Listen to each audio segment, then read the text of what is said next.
10-15 দিন delivery date ছিল, মানে 10-15 দিন পরে।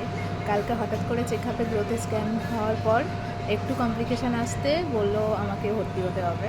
তো আজকে ভর্তি হয়ে কালকেই সিজার। তো কাকু আসছে ফ্লাইটে, রাজীব এখানে আমার শাশুড়িমার বাড়িতে। আর পিসার আসার প্ল্যান ছিল কিন্তু আসতে পারেনি, ট্রেনের টিকিট অনেক পরে। মানে যেহেতু ডেলিভারি প্ল্যান 10-15 দিন পরে ছিল, পিসাদের 10 দিন পর টিকিট আছে। তো এখন মোটামুটি ইসিজি করে গেছে, ইকো হয়েছে, হার্টবিট চেক হচ্ছে, আর এখানে সেলাইনের জন্য চ্যানেল করে দিয়ে গেছে। আর আমাকে এখন কি খেতে দিয়েছে? আমাকে এখন খেতে দিয়েছে চা আর পোহা।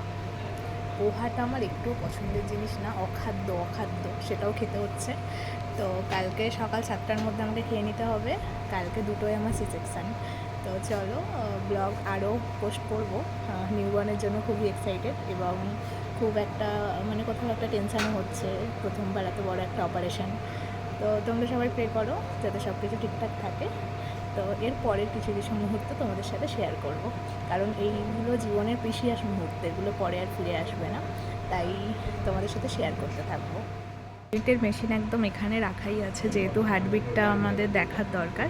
আর রাজীব আমার হসপিটাল ব্যাগ এবং ফাইলপত্র সব কিছু নিয়ে চলে এসেছে। আর আমাকে প্রথমে এই রুমটা দিয়েছিল, অ্যাকচুয়াল এটা জাস্ট তখন রুম অ্যাভেলেবেল ছিল না বলে এই রুমটা দিয়েছিল। আমাকে এখন দুসরা রুমে, মানে অন্য রুমে শিফট করছে। তো চলো আরও আগে কী হয় আমার সাথে, আমি সেই এক্সপিরিয়েন্সগুলোই শেয়ার করব। আর হাতটা কি ব্যথা হয়েছে গাইস, যাই হোক চলো।